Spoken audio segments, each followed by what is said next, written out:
Alrighty, ladies and gentlemen, this is port production for the WSET Level 4 D5 fortified wines. This is port. All right. Port wines are sweet and fortified wines from the Douro River Valley. They originate, the history of port wines originates from trade wars between England and France. These were took place throughout the 17th century. Big reds became popular, and brandy was used to stabilize the wine during the shipping process. Production, as we know it, started with the shippers. That's producers like Kopke, the oldest producer in Porto. War, Croft, Dow's, Taylor's, a lot of those guys are now owned by huge companies, five major companies.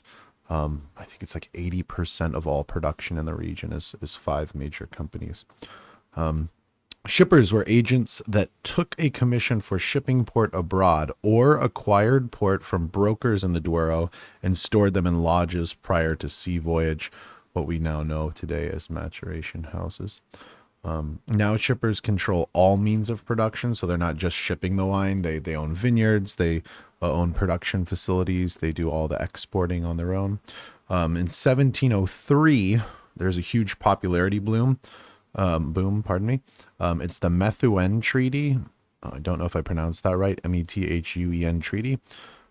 This is a treaty that would ensure that all Portuguese wine received lower rates of duty throughout Britain. So this really led to the population boom of these wines. What inevitably happened was a ton of cheap crap flooded the market.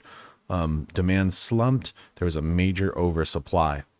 As a result of that, in 1758, the real Campagna Vela was all ports for exports had to be bought through a specific treaty. Through a specific agency. There was some price fixing. There was some production quality standards. They raised the quality of the aguardente used. And this was quite successful. It led to an overall price and quality increase. And this has led to what is today the IVDP, which started, I believe, in 2003. In 1933, our precursor to the IVDP was the IVP, the Instituto de Vino de Porto. This is responsible for the administration and supervision of port wines in Portugal. 19th century, we have the Peninsular Wars, phylloxera and powdery mildew epidemic. Shit ton of shippers bought when the getting was good. So there was a lot of issues happening at that time, and some of those big houses only used that opportunity to consolidate and to grow bigger. So these houses are still extremely prominent in the business. So 1933, Instituto Vino de Porto, IVP. This is administration and supervision of the port industry. Vineyard rating system. Okay, this developed all the way back in 1933, and this is gonna we'll talk about this a little bit later. Actually, this is the last thing we'll talk about. But the Casa de Douro, IVP, control aguardente production. They also created a rating system, A through I. Okay, we'll get to that later, actually. But in 1980s, there's a World Bank scheme. Douro growers could replant 10 hectares only if they were the A and the B rating, by the way. So they had to be high quality vineyards. But they were looking to get more plantings of the big five grapes. And we'll talk about that a little later. But it's important to know in the 1980s, there was a little bit of a restructuring. Instead of using 100 plus different varietals to make port, they kind of wanted to focus on some more established varietals. And we'll get to those later. 250,000 hectares are planted on terraces. These are called patamares. In 1986, Portugal enters the EU. Producers could buy higher quality aguardente, which then led to better wines. In 2003, the IVDP, which is the current administration, now does not just port wines, but dry, unfortified, and port wines from the Douro River Valley. The growing environment, the port region, Porto, Douro River Valley, is located in northeastern Portugal. Okay. The total area is about 250,000 hectares. However, only 43,000 hectares are planted. And we'll get into that or the reason for that later. It is a warm continental climate. Now, there's a huge region here. So you're going to get into a lot of sub-climate ranges. However, the book does clearly state that this is a warm continental climate. You have three subregions of the Douro River Valley. You have Baixa Corgo, which is cold and coastal, okay? It's the one that's closest to the Atlantic Ocean. Right in the middle, which is kind of like the Goldilocks zone, is Cima Corgo. And then towards the inland part is the Douro Superior. And this is quite hot. There's quite small plantings there. There is some newer developments there. However, it's mostly for dry, non-fortified wines, and that's a big part of the growing economy there. But we won't really talk about that because we're just focusing on fortified wines. The Douro provides hundreds of microclimates. So there's a bunch of different little mini microclimates as you go throughout the river. The river is a major has a major effect on the microclimates there, of course. And then you have three very distinctly different cold, medium, and hot regions throughout the Douro River Valley. Let's talk about soils. They are stony, shallow soils, all right? They're free draining. They're very nutrient poor, which makes for really good quality red wines. We all know that. Underlying bedrock is made of schist, okay? So you have the thin crust, which can be very shallow, as I mentioned earlier. And then you have bedrock, and it's a very hard piece of bedrock, and it's made out of schist, and it's thousands of years old. But due to tectonic shifts that happened throughout the decades and millennium, instead of the schist laying like this vertically, it kind of lays like this, kind of almost horizontally. Instead of laying horizontally, it forms vertical columns like this, and then the roots can dig down in there, which allow the varietals to dig really deep for that water. This is a pretty damn hot region. The water quality, the amount of water that's there locally is quite low. What's the other thing? Hold on, I'm trying to remember. It's good for my practice. The water level is quite low, and then irrigation is only approved on extremely bad years, so and on a site-by-site level. So underlying bedrock of schist, yes, good. Vineyard layouts and management. This is important. Okay, there's three major types of vineyard layouts. They are socalcos, patamares, and the vertical one, which is Vina Alto, and we'll talk about those today. Socalcos. These are narrow terraces built of rock, okay? They're really bad for mechanization. They're really thin. They are a protected UNESCO World Heritage Site. They are, for low density plantings, they're very expensive to build and maintain.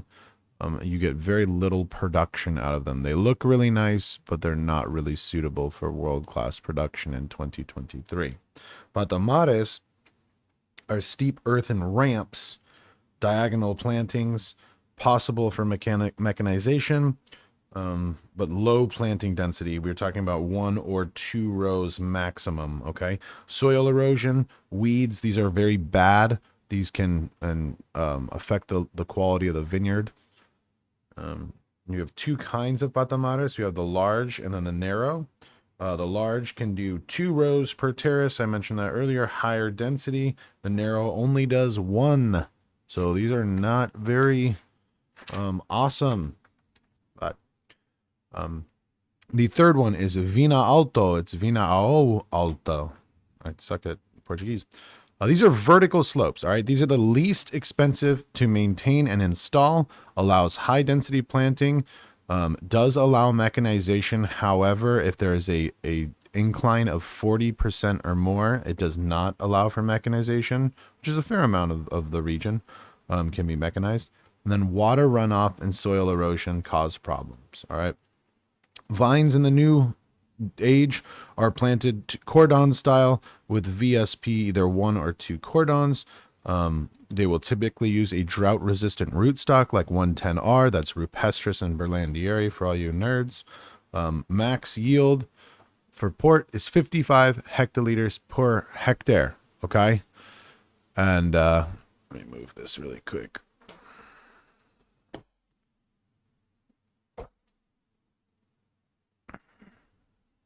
$55 meters per hectare.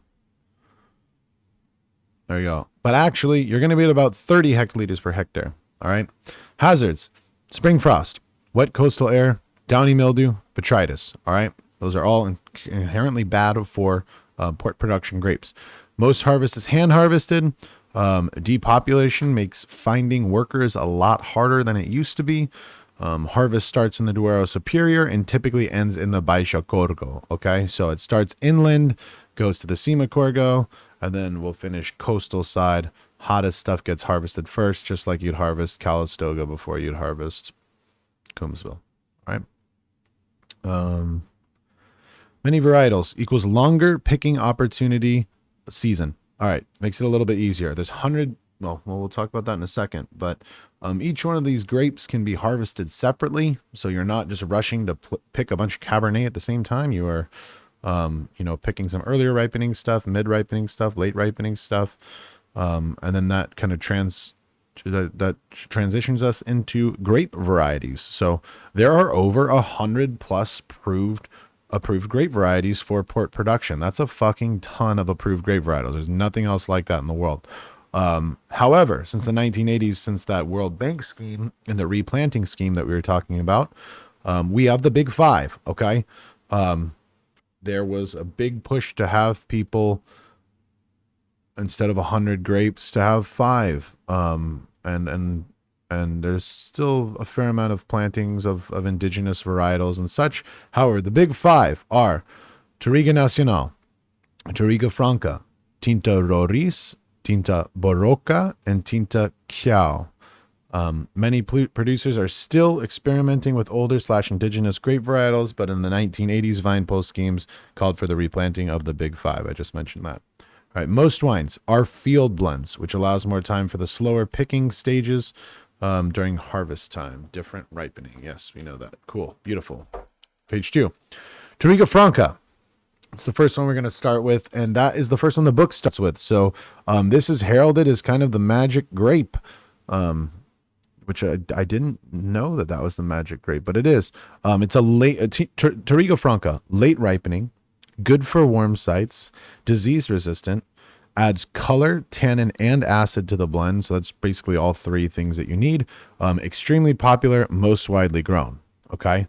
The second one listed is Tinta Roriz, which is also, as we know, that is Tempranillo from Spain. That is an earlier ripener. It does kind of better on cooler sites. Adds some body and some deep color, some anthocyanin content to the blend. Tinta Barroca, which is an early ripener, also does good on cool sites. It's more of the earthier style than it is kind of like a floral style. So they do note that Barroca is earth, and it lacks some acid and it lacks some color. So it's kind of a minor blending grape, if you will. The one that I knew that I thought was going to be first on the list, that it makes great standalone wines, is the fourth one is Touriga Nacional, and this is a mid-ripe, thick-skinned grape, deep color and tannins, retains acid, and has concentrated flavors. Premium and super premium wines are typically made from this varietal. Okay, and the last one is Tinta Chiao, CAO, with the weird umlaut on there. This I listed as kind of a workhorse grape, so and not like in the Palomino way. This is low yielding, small, really strong berries, really hardy. It's drought resistant, it's heat tolerant, it's concentrated. It makes really concentrated and high acid wine. So another minor blending grape, kind of thinking of it as like the Petit Verdot of the port world. But for the white grape varietals, we have Malvasia, which is also known as Wall when we talk about Madeira production. Malvasia is neutral with medium acid, full body, and a slight kind of honeyed characteristic as it tends to age. And then the other white grape varietal is Muscat Blanc à Petit Grain. This is aromatic, of course. We remember that. We've seen this fucking grape a million times. And it's used typically for unaged whites. Very floral, very fruity. We'll get into whites in a little bit, but pardon me. Winemaking. Alrighty. Aguardiente added to give residual sugar levels of 80 to 120 grams per liter of residual sugar. Okay. Max. All right. And this is another one. This is really big. This is really important. So max sugar levels. Pardon me. Average sugar levels of 80 to 120 grams per liter of residual sugar. The maximum amount of time for skin maceration is 2 days. That means that extraction needs to be very intense. All right. And because of that, there's 4 different types of extraction techniques that we use in the Douro River Valley that are very kind of intrinsic, or that's not the right word, that are very unique to the Douro River Valley for making port, because we only have 2 days for skin maceration. All right. Number 1, foot treading. That's old school.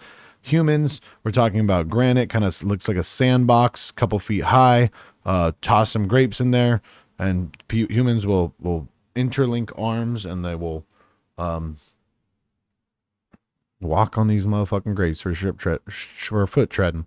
All right, strong enough to crush, but not to break the seeds. Still used in some premium production, however, not the most up-to-date shit. So foot treading is one option. Modern lagares, and these are, and I put in parentheses, robotic. So these are, the other option is silicone feet. So instead of having humans, because one reoccurring thing in this section is that humans are leaving the Douro River Valley in droves. There's not a lot of people to do this work. So we're trying to modernize. So robotic, and then machine harvesting and stuff. The modern lagares is silicone feet, reduces the need for human workers. Higher investment, however, you don't have to pay hourly wages. So kind of standard stuff. The other option is pump overs. This is not as effective as foot treading or lagares, but it is quite effective on its own. However, when paired with the 4th option, that's when you start to get the really good shit, the more breaking edge, cutting edge stuff. And that is stainless steel pistons. Okay. Pistons atop stainless steel vats, programmed, scheduled. You can basically just let them go all automatically. Often paired with pump overs, very effective. So you'll have one operation of stainless steel pistons doing push downs. The other one will be doing pump overs at the same time, possibly different times, same tanks though. And you could probably do a shit ton of wine with that. And that's very effective at developing color. So, another one that's more of like an oddity that's listed here is auto vinifiers. And this is kind of an old school technique.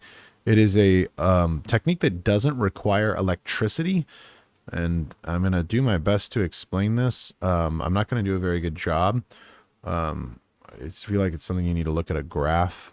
And I also feel like it's something that if they asked us this on the exam, it would be kind of a dick move.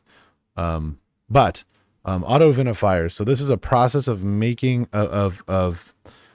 basically doing a pump over with the CO2 that's inherent in the production. So auto vinifiers, no electricity required. CO2 pushes juice through pipes into like a holding tank. And when the CO2 reaches a certain pressure, the wine kind of pours over the cap, thus basically doing a ghetto pump over. So it's cheap and effective, only works during fermentation, which means that there's low time and low extraction. That's the other thing. So we don't build CO2 until, fermentation starts ripping and rolling. So you have 2 days, you start doing this process, you're losing time because your fermentation hasn't actually started. So you don't get that full 2 days. You're getting overall low extraction, but it is, for some weird reason, if your power goes out, it does work. Kind of stupid, but hey, it is what it is.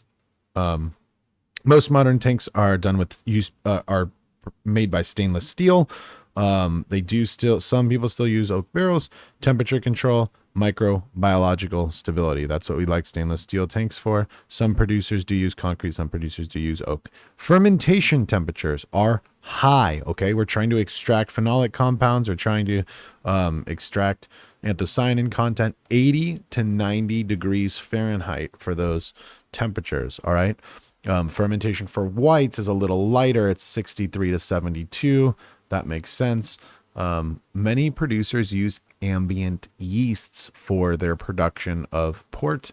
Kind of interesting. I feel like if you wanted to induce fermentation like really fast, you use professional yeast, but I guess not.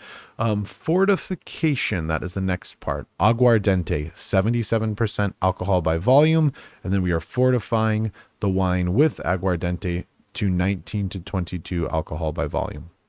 This requires a higher amount of that aguardiente for fortification, which gives port wines their textbook spirity aromas. And I know it sounds kind of weird, but because it has lower alcohol than the usual 95% ABV spirit, because it has lower alcohol, you physically have to put more of it in, so it affects the overall flavor more than if you were to use a higher proof spirit. So kind of counterintuitive, but it does make sense if you think about it.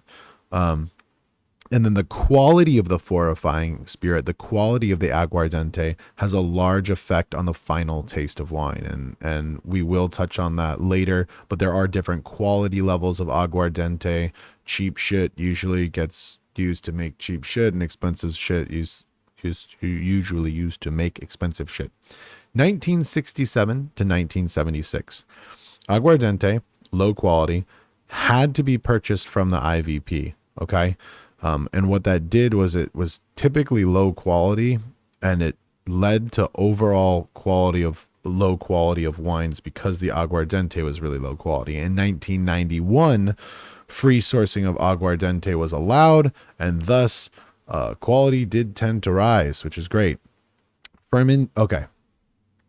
So that's yeah. Next paragraph. Fermentation is arrested at 5 to 7 degrees of alcohol. All right. So wine will go through traditional primary fermentation. It'll, we'll extract some color, extract some tannin. We will then, at 5 to 7%, we will arrest fermentation by adding the aguardiente. Wines must be drained from tanks quickly, okay, or else the firm will continue. Oh yeah, that makes sense. You have to drain, and instead of taking 3 hours to drain a tank, you have to drain the tank very quickly, or else the fermentation will continue, and that will start to lose sugar levels. That makes sense. Residual skins in tanks will be there you go, and then all the skin that's left in the tank, that will be pressed and added to blends to provide color and tannin. That's a no brainer.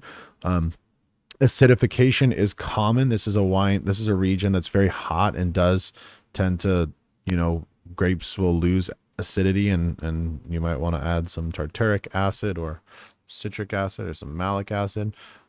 Grapes tend to be picked when they're ripe, though. Ports do not go through malolactic fermentation. High alcohol kills the malolactic fermentation. So port wines typically don't get the opportunity to go through malolactic fermentation. Many ports are produced and held in the Douro River up until the winter time, and at which time they will be moved down to Vila Nova de Gaia to the aging and shipping warehouses.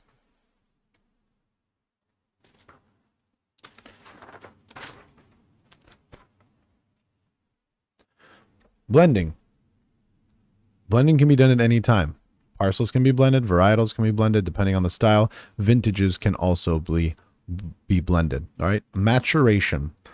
Maturation typically takes place in Vila Nova de Gaia. That gives it an Atlantic influence, which is great for aging. Okay. Many producers have upgraded to humidity controlled cellars, although there's still a lot of producers that don't have humidity control. All right. Aging is typically in oak. Old oak, new oak is not desired for any flavors of port wine. Different sized barrels. You can have, barrels that are traditional size to Huge barrels. But the traditional one we're going to talk about is pipes. Those are like 600, 620 liter barrels. There's really no uniform style, the 59.4 gallon barrels like we do small French oak barriques all over. It's a bunch of different sized ones. But the 600 liter ones tend to be the popular ones called pipes, or pipes. I don't know how the fuck you say that. Rack and returns performed regularly. All right. So doing some clarifying there. Styles of port quality level is typically assessed at the vineyard/parcel level during the growing season. All right. And here are the styles of port that you would make from those parcels that you would assess. Okay. So the entry level style of port, as we all know, is ruby port. And what you'd expect from a ruby port is medium body, medium tannin, red and black fruits, early drinking, not suitable for aging, protective winemaking, is used here. So no, we're using some SO2. We don't want any oxidation. We want fruit dominance here. We want stainless steel or oak aging for 3 years. These wines are typically acceptable to good quality, and they give a lot of just simple fruit flavors. Okay, I don't know if you'd call them a simple wine in an exam though. Basic tawny is our next one, which is interesting because in North America it's more often to see a age designated tawny, but basic tawny shows lightness and browning, and that's not because of age for a basic tawny. Okay, the reason that the color is low, it's because they're getting a very light extract during fermentation. This is a producer's intended choice to do this, which is kind of interesting. And they're typically aged the same time as a ruby, about 3 years. Okay. There is a separate section for reserve ruby. These are typically higher quality. They are aged in wood for a minimum of 6 years. And that's for the basic tawny part, by the way. For the ruby, there is no minimum aging, and wines must be evaluated by the IVDP to agree upon quality. Let's say that we have tawny with an age indication. That is going to be the one that most people will think of when they think of tawny port. So long age in wood, we're using extended aging in wood barrels. Okay, and these wood barrels are pipes. They're typically 620 to 640 liters, just to update that what I just said earlier. So let's say 630 is a good number to jump at. We have long aging. We also have the long extended aging that takes place in these pipes will naturally clarify the wine after many years. So it's very common to have low to no filtering for these wines after the intended aging period. You have typically 10-year tawny, 20-year tawny, 30-year tawny, or 40-year tawny. And this is not the specific exact amount for each single vat that has their age indication. That is a generally agreed upon metric for the age of that bottle, and that is all done through IVDP individual tasting panels, and they will assess the wine and say, all right, we think this wine has the overall feel of a 20-year-old tawny. So no direct vintage dating there, basically. New category, very old, VO, like VSOP. And that is an emerging style. And then they list Taylor's Fladgate with their Scion bottling. That is 150-year-old. Holy shit. All right. Next type of port is Colheita. These are tawnies from a single vintage. They are aged in small oak barrels for 7 years. They can be bottled out at different dates. However, they are single vintage wines. You could potentially release one year and then release the same one a little later down the line, from the same vintage. But that's Colheita ports. The next style of port is vintage. That is a declared vintage, okay? And you must register your lot of wine no earlier than 2 years after the harvest. So these wines have been kept separate. They're all from a single vintage. They will sit for 2 years and mature, at which time you can then you can then what's the word I'm looking for? You can then appeal to the IVDP for a vintage declaration. Only exceptional years can you actually do this, and many houses will declare the same year. Okay. And there's a chance that they don't get accepted, and we'll get into that in a second. But 2011 and 2016 were considered very big years across the board, so you can reference those 2011, 2016, which is interesting because 2011 was a terrible vintage in Napa Valley. However, 2016 was a great vintage, so I'm going to remember 16. And so in 2011 and 2016, you saw a lot of producers declaring for vintage, and of course, it was probably approved. However, 2015 is a mixed bag, and just like you can have a mixed bag of production in Napa Valley, you can also have a mixed bag of production in the Douro River Valley. Some people make great wine in 2015, some people didn't really make great wine. So I think that's where they assess that at an individual producer level.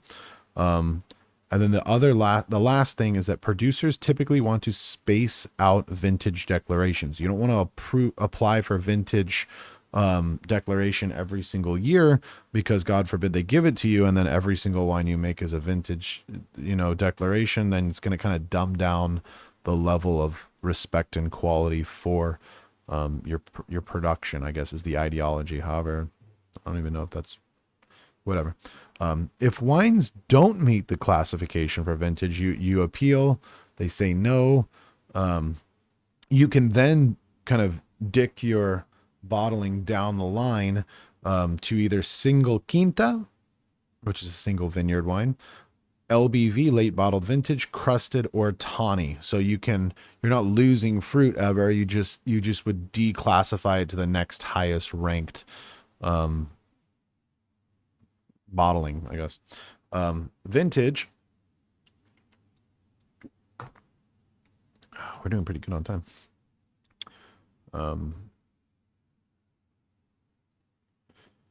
Vintage is 3 years in the barrel with extended bottle aging.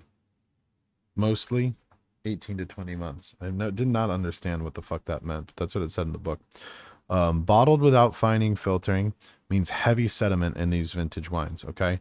Price and early release are great for producers. So although this is a vintage port and you think it's the highest quality port, why doesn't it have to age for 7 years? I don't know. Vintage port, very good. They make the wine. It only takes 3 years to make, and then they bottle it out and they ship it out. So, and you just hold on to it and you age it, for tertiary aging and bottle. So kind of strange, kind of weird, but it's the highest metric. It's the most expensive wine you could potentially make, and it's pretty easy to make. So that's why I don't get why producers wouldn't want to just declare vintages as much as possible. I'm guessing the IVDP doesn't think very highly of that, though. All right. Other styles of bottlings are single quinta. That means single estate. That's like single vineyard. That's like Tocolon Vineyard, Robert Mondavi. And then these wines are also single vintage, not high quality for so these are single estate wines and single vintage wines. However, they're good quality, but they're typically not good enough quality to go for the vintage port. So another style is crusted. This is non-vintage port, aged in wood for 2 years. Bottling date is required, so you do have to list the bottling date, but they are non-vintage typically. No fining and filtering, which gives it that crusted name. And then the bottles, this wine is typically bottled and sold as soon as possible. However, it was good for money. But although if you age it for an additional 3 years in the bottle, you do get to list the wine as quote unquote bottle matured, which is kind of cool. And these wines are typically good to very good in quality. And the last wine we'll be talking about kind of at length is late bottled vintage. This is single vintage. This is bottled 5 to 6 years after the harvest. Not the correct quality for vintage wine. So this is kind of, we held out for a vintage designation. We didn't get it. So we're going to drop it to the quality level of late bottled vintage, which is still very good wines, I think. They are 5 to 6 years, plus lower quality equals ready to drink. Don't know what that means. Filtered or unfiltered, typically. these wines are listed as being higher quality than Ruby and Ruby Reserve, but not as high quality as the vintage port. Once again, if you age the wine for an additional 3 years in the bottle, you will be able to list it as bottle matured. And then these wines are typically medium priced, but can be very high quality on the higher end of the thing. We do have rosé ports, and these were kind of introduced by a producer called Croft in the early 2000s. Pardon me. Croft is a very well known producer. These are typically, the rosé ports are made from black grapes from cooler sites. All right. They only have a few hours of maceration, really cool firm temps. They're fermenting at 60%. We want to retain those red fruit aromas. I'm guessing doesn't list this, but I'm guessing we're doing some more protective winemaking for this. Really high quality. It requires high quality aguardente because it's so light and so lean that if you were to use a shitty aguardente, it would show through a little bit more. These are bottled right after fortification, sold within a year, inexpensive to mid-priced, good cash flow wines for port houses. And the final wine we will talk about is white port, and this is split into two different areas. So we have varying degrees of sweetness and oxidation for white ports. The Muscat Petit Grand is typically fruity and aromatic. SO2 plus chilling in the wineries gonna be to help preserve the flavors. Made just like normal white wines, but fortified. So the whole process is very similar, except we're fortifying around 5 to 7% alcohol. Fermentations are low in the 60s, and your traditional white port will be lemon in color, medium body, stone fruit, and floral. Okay. We also have a more oxidized style. So not coming from the Muscat family. The oxidized style will be from the Malvasia or Malvasia. And this is also known as Boal. This is honey and nutty flavored with age. So these are more the Malvasia style. The oxidized style are clearly the age-worthy style, and the Muscat ones are light and aromatic, kind of like a Vin du Natural or something like that. It's gonna be really hard to tell those two apart. But the Malvasias tend to have the oxidized styles tend to have some skin contact, so they'll leave a little bit of skin maceration for a couple hours. They say slightly warmer ferments extract more phenolics. Greater aging potential. These wines age for many years, like Tawny. Age indication isn't approved. And you can also get a reserve. You can label it reserve if it's been aged for longer than 7 years. And you can have a 10-year-old white port, a 20-year-old white port, a 30-year-old white port, and a 40-year-old white port. You can also have Golgieta white port if it's a single vineyard and it's aged for 7 years. Last page, guys. Getting to the end of it. And we have wine laws and business. Okay. So ownership is quite fragmented of vineyard sites. 43% own less than half an acre. 43% of all growers own less than half of an acre, and 92% own less than 5 hectares. So it's a lot of really small parcels, guys. Most sell to medium or large producers. Only 20% of production for Douro River Valley ports are co-op production, which is quite low, actually. And we'll talk about that. And there's a reason for that. And co-ops can sell their own wine, so they can buy grapes, make wine, and sell their own wine if they'd like to. But many do sell finished wine to shippers, and then they typically will use brokers to broker any deals. 80% of production comes from 5 big companies, and I alluded to that earlier. However, we're going to get into it right now. So the big 5 companies are Puerto Cruz, Symington family, Sogrape, which is also Portugal's largest overall producer of wine. You have the Fladgates family, that's Taylor's Fladgates. And then you have Sogevinus. So those are the 5. Puerto Cruz, Symington, Sogrape, Fladgate, Sogevinus. Moving on to the IVDP, the Institute of Wines of Port and Douro. That's the American, my best American translation to it. Started in 2003, succeeded the IVP. Their job is to govern and represent interests of wine producers in the Douro River Valley. They also control and supervise the production and trade of wines in the Douro, both fortified and regular, dry. Responsibilities: regulate amount of port produced each year, hold the register for vineyard sites and holdings, as well as the companies, controls how much port can enter the market per year, and most importantly, only the maximum amount of port that a producer can produce every year is 1/3 of the shipper's total stock. So that's another important thing, kind of like the sherry houses did. You can only ever you can only ever sell 1/3 of your overall stock. Analysis of quality designation of port, that's the tasting panels, and then promote port and port wines globally. And the last thing we will talk about is the beneficio, and this is probably something you'll get a question about on your exam, so I would listen up now.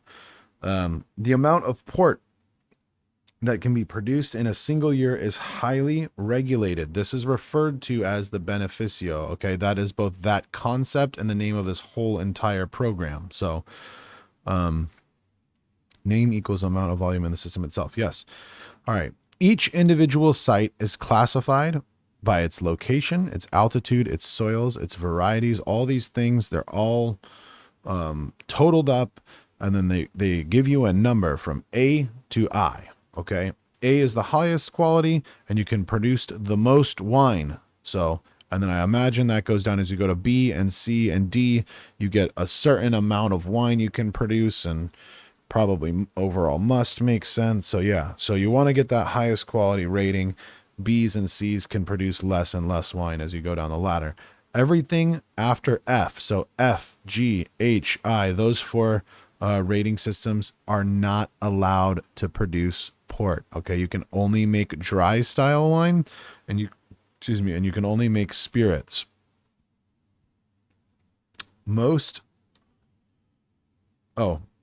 Okay, period. Now, the must amounts vary from year to year, and this total, the must amount that you can harvest it's not a Stalin thing, it's a commie thing. So everyone agrees on it, okay? So it has to be, the total is agreed upon by the growers, the producers, and the IVDP. So it's not just like, the beneficio is someone just decides and sticks a flag in the ground. It doesn't work like that. It's an agreement between three different parties. All right. The total desired effect is to balance and maintain the price, quality, and market. Okay. It's to balance the supply and demand. Owners set a card for, and this is kind of weird, but owners get a card or certificate for each parcel of land they own. And each owner can legally trade cards and the associated grapes. Yeah, and the associated grapes, the cards. So I own Big Trail Vineyards. I get a card, B rating, Big Trail Vineyards. Now, what you can do with that is the beneficio sets a price for the grapes, and then you can sell and trade and flip your cards just like Pokemon cards. I got a Charizard. I want the Blastoise. So you can swap these cards with people.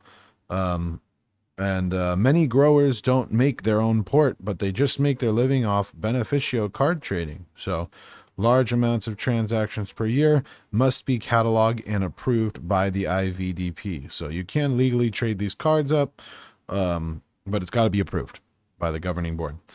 Some producers hate the beneficio. They think it creates a abnormally inflated or deflated or fucked up. It doesn't work for them, so they get mad about it. They claim it only protects port wines. It creates an oversupply of dry wines. It furthers devaluation and oversupply of dry wines. So that's becoming a hot button issue, I guess. And the last thing is port sales. Port sales peaked at the year 2000. It says in the book, The Millennium. So port sales peaked during the millennium. Steady decline ever since. However, small increase in price which is on age indicated wines and higher quality wines. And we will finish this out with the last page. The special categories are the ones that are doing well. Those are Ruby Reserve. Those are Tawny. Those are white, tawny or white wines with age indication, colhetas, vintages, late bottle vintages, and crusted. So everything that's basically not shitty as Ruby Port only makes up 23% of the volume of wine, but makes up 45% of the sales volume. So people aren't drinking shitty Ruby ports, they're drinking higher quality age indicated ones. 82% of scale volume comes from sales volume, comes from export. Okay. France is the number one importer of port wine. So French drink a lot of wine. And then Portugal is actually the second. So the domestic market still drinks a lot of port wine. Decline of sales due to dropping demand in cheap port. I just said that. Many producers are diversifying into still wines. Okay, that's another huge thing. So as the market is dropping, there's some really great producers out there that know how to fucking make wine. The Symington family, Quinta Noval, Newport.